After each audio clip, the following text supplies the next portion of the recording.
Hi friends, my name is Bhavesh Shah, founder director of पेसकर academy. Friends, आज का हमारा वीडियो का टॉपिक है 5 tips on how to prepare your digital marketing CV. आज हम बात करने वाले में फॉर्मेट कैसा होना चाहिए सीवी का, आपका सिनॉप्सिस और ऑब्जेक्टिव कैसे होने चाहिए, एम्प्लॉयमेंट हिस्ट्री या क्लाइंट प्रोजेक्ट कैसे मेंशन करने, अचीवमेंट या सर्टिफिकेशन कैसे मेंशन करने और अबाउट मी कैसे बताना है। तो फ्रेंड्स, जैसे आप सब लोग जानते हो, ज़्यादातर मेरे वीडियोस होते हैं डिजिटल मार्केटिंग प्रोफेशनल्स के लिए या जो अपना करियर डिजिटल मार्केटिंग में स्टार्ट करना चाहिए। तो फ्रेंड्स, यदि आपको मेरा वीडियो अच्छा लगता है तो प्लीज़ उसको सब्सक्राइब, शेयर और लाइक कीजिए, जिससे नॉलेज को हम नेक्स्ट लेवल तक पहुंचा सके। तो फ्रेंड्स, जस्ट हमारा वीडियो अब हम स्टार्ट करते हैं। पहला पार्ट है फॉर्मेट का। फ्रेंड्स, जब भी सीवी हम एचआर के सामने रखते हैं, he just get 30 seconds to go through your CV. तो बहुत इंपॉर्टेंट है कि आपकी सीवी इंटरैक्टिव और टू द पॉइंट होनी ज़रूरी है। तो पहले हम फॉर्मेट की बात करते हैं। नॉर्मली मैं आपकी स्क्रीन पे अभी दिखा रहा हूँ कि देखिए, एक नॉर्मल फॉर्मेट होता है जहाँ पे अपना name, number, email ID, objective उस तरह से सीक्वेंस में लिखते हो। आपका सीवी होना चाहिए बेसिकली 2 कलर्स में, ग्रे या वाइट कलर में, या कोई भी कलर और आप यूज़ कर सकते हो। इससे होता कि आप एचआर का व्यू पॉइंट बदलो या आई बॉल्स उसके 2 तरफ जाएंगे कि ये एक पार्ट इंपॉर्टेंट है और नेक्स्ट पार्ट किस तरह से इंपॉर्टेंट है। तो आपकी सीवी को हम 2 पार्ट में डिवाइड करेंगे, 1/3 और 2/3।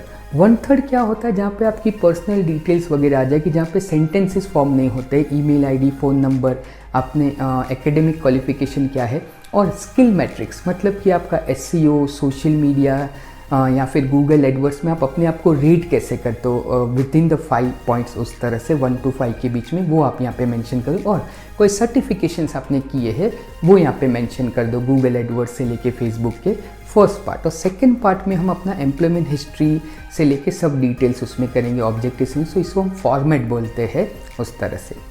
सेकेंड है ऑब्जेक्टिव और सिनॉप्सिस। फ्रेंड्स, ऑब्जेक्टिव वेग नहीं होना चाहिए कि जैसे आपने बता दिया I want to be digital marketer in next 5 years।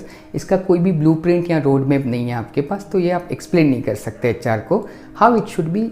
For example, I will mention you seeking an opportunity in digital marketing domain where I can explore my skills and be conceptual and technically strong in digital marketing space। जिससे क्या उसको आप idea दे रहे हो that how digital marketing you want it to be। Second part आता है synopsis का। Synopsis का मतलब होता है आपकी एम्प्लॉयमेंट हिस्ट्री। यदि आपको एक्सपीरियंस है तो आप 2 से 4 साल के एक्सपीरियंस को बिल्कुल शॉर्ट में वहाँ पे मेंशन कीजिए कि आपने एसईओ के लिए, सोशल मीडिया के लिए क्या काम किया था, कैंपेन्स कितने लेवल पे आपने डिज़ाइन किए थे, उसका आरओआई कितना आया था, डेटा में बात कीजिए।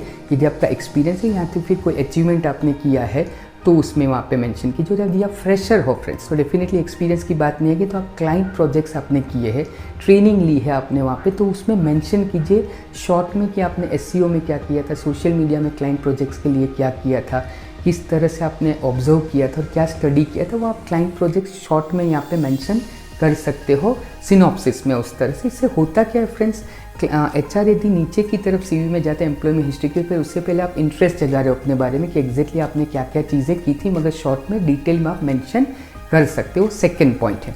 अब थर्ड पॉइंट की तरफ आते हैं एम्प्लॉयमेंट हिस्ट्री। ये बहुत इंपॉर्टेंट पॉइंट्स है फ्रेंड्स एम्प्लॉयमेंट से, जहाँ से आपको मेक एंड ब्रेक करने मिलता है एचआर को भी कि ये इंटरव्यू लेने से पहले। एम्प्लॉयमेंट हिस्ट्री में क्या होता है फ्रेंड्स, सबसे ज़्यादा ध्यान रखना है हमें उस तरह से कि कंपनी के बारे में ज़्यादा मत मेंशन कीजिए। You can go through the website that one कि किस कंपनी में आपने काम किया था या किसके लिए काम किया था। अब बहुत एक ट्रिकी चीज़ आपको मैं बताने जा रहा हूँ कि जब भी ओपनिंग होती है हम अप्लाई कर देते हैं हर बार जॉब्स को उस तरह से कि यदि 10 ओपनिंग है तो 10 लोगों तक हम अपनी अप्लाई कर देते, क्योंकि सबको जल्दी होती कि एचआर तक मेरा सीवी जल्दी पहुँचे। Friends, now try to understand, हमेशा आपको ध्यान रखना है 10-15 मिनट देने हैं अपने को कोई भी सीवी को आगे पहुँचाने के लिए। How, I will explain you. Normally क्या रहता है कि आप अपना सीवी को भेज दे तो पहले एसईओ आएगा, फिर सोशल मीडिया आएगा, फिर गूगल एडवर्ड्स, और फिर उस तरह से हम कनेक्ट करते।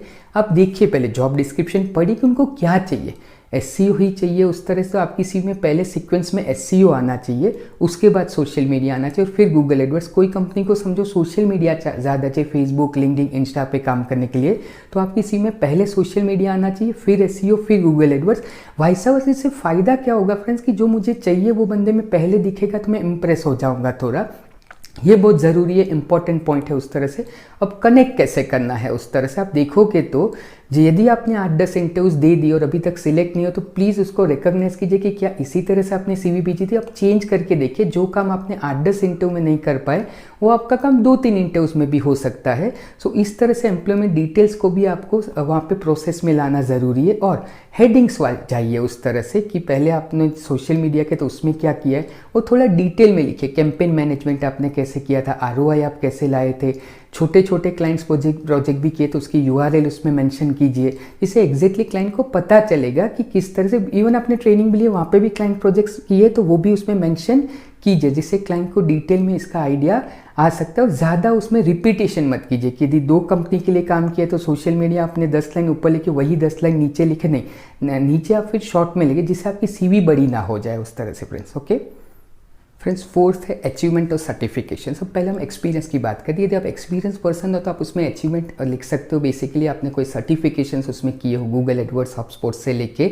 एंटाली फेसबुक तक। और अचीवमेंट का मतलब है कि यदि आपने ROI कैंपेन मैनेजमेंट काफ़ी किया होगा जहाँ पे आपको अप्रिशिएशन सर्टिफिकेट मिला हो कंपनी की ओर से, या आपने एक बिजनेस एक नेक्स्ट लेवल तक पहुँचाया हो, उसका अचीवमेंट आपने किया तो वहाँ पे मेंशन कर सकते हो।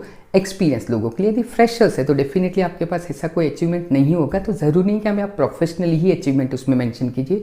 आप अपनी कॉलेज लाइफ में कुछ भी ऐसा किया हो, कुछ ऑर्गेनाइज किया हो आपने, तो वो आप कहिए कि किस तरह से मैंने ये प्रोग्राम ऑर्गेनाइज किया था। कोई छोटा सा कैंपेन कहीं पे आपने बना वो मेंशन कर सकते हो। थर्ड, यदि NGO में आपने काम किया है वो मेंशन। इससे क्या होता है, सी अचीवमेंट का मतलब है कि HR को आपकी पर्सनालिटी ट्राइट्स पता चलती कि एज ए पर्सन आप कैसे हो। NGO तो आप टीम प्लेयर होंगे, लोगों के बारे में थोड़ा सोचते हो उस तरह से, और कुछ आपको सर्टिफिकेट उस वजह से मिला होगा। It is just that way, it is not only mandatory कि प्रोफेशनल अचीवमेंट्स ही इसमें मेंशन करें। That is something about the achievements.